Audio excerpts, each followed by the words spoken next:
Well, hey there, welcome back into Law Call. We're going to start our conversation with a guest this evening. We're talking about COVID and the law, and I know you wanted to bring the sergeant on to talk through some scams. So we know there's always scams out there, but obviously some are strictly directed towards COVID, and they're affecting folks and probably reaching out and hitting an emotional nerve with people right now who are kind of concerned or scared. So introduce our guest that's joining us this evening. Yeah, this is just a great opportunity for scammers. And Sergeant Anthony Callaway, welcome back to the show. It's good to see you again or hear from you. How you doing?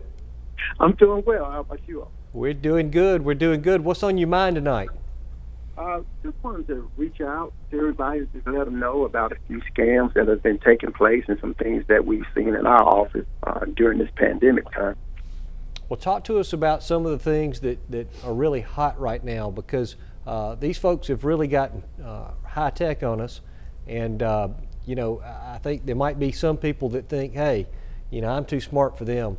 But then turns out that they get scammed. So talk to our folks just a minute about what you're seeing out there.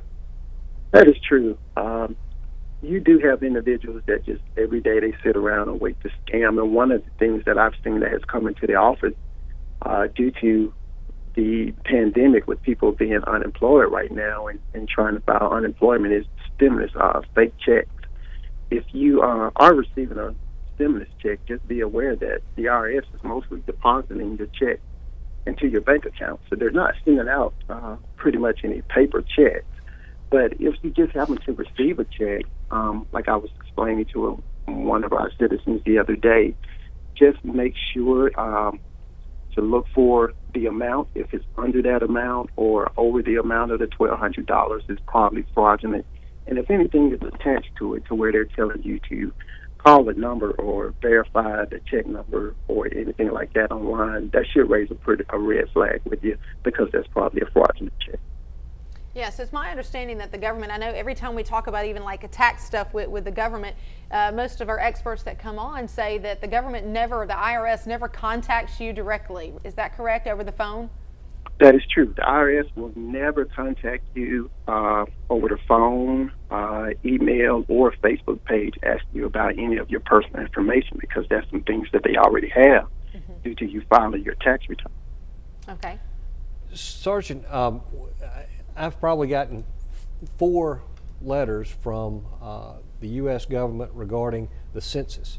And my understanding is, and even I went online to fill it out. I did it, by the way. Yeah, good. I went online to fill it out, but I was like, do I really need to enter in my personal information into this website? So I cross-checked it and checked it again, and I think I got some legitimate, I think it was legitimate.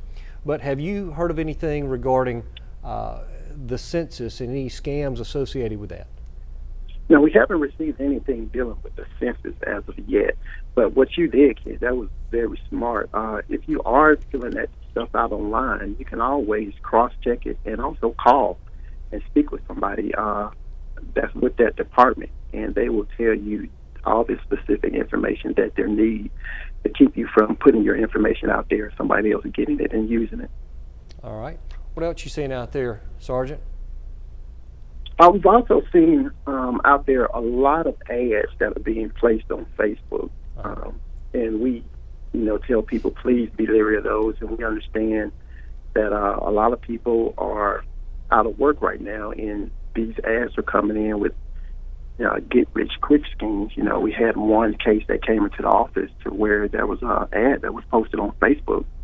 It read that you can make $5,000 in a week. And they asked the individual to send in $150, which they required them to go to a local retailer and get a green dot card, which that individual did, and sent that in. And then they called her in a couple more days and asked them to go back and send in $500 more to put on a green dot card. And once you get that green dot card and send them that code, that's it. And she hadn't heard from them again, and she's calling the number, and the number is just not ringing to any specific location, and it's disconnected. So just be real leery of these get-rich-quick schemes on Facebook. Yeah, it seems like all of those that you have to pay something to get something, a red flag needs to go up. That is true. Yeah, I guess if it sounds too good to be true, it probably yes, is. That's right. Right. And if you're putting your personal information, if you're giving somebody personal information, and I know a lot of times if you're shopping online, I'm sure a lot of people are shopping online while they've been at home, and they're putting in their credit card number. I mean, every time I put my credit card number into anything, it scares me to death. We do it and hope that it's legitimate. But I mean, I guess your advice would be the same as anybody: practice common sense, and if you're giving personal information out to somebody, cross-check it as best you can. Do you have any tips? Do you have any other ideas about that? Because I think we're all susceptible to it. And we are. And most of the time when you shop online, you shop on a pretty much secure site. And that's one of the things to look for. And we also tell people, because I do a lot of shopping online myself, with the retail stores being closed. We always try to tell people, make sure it's a secure site, and there's a number on there that you can always call to speak with someone, and just stay off of some of these sites that are not secure, because once you put that malware out there and they get that information, it's all down here from there. And you say malware. What is that for the average person that's not real keen on computers? Well, malware is just when you put your personal information on a computer, it's something that just stays out there. It's never erased. And if you go to an unsecure site, people can log on there and just pull malware, especially these computer-savvy individuals, and pull your malware off of your computer that you went onto a site that was unsecured, and get all your information and do all kind of fraudulent charges with it. Yeah. Okay, thank you so much for joining us. We appreciate your time tonight and your input on trying to keep us all safe. We appreciate it. I appreciate you. Have a good one. Thank you. Thank you, Sergeant.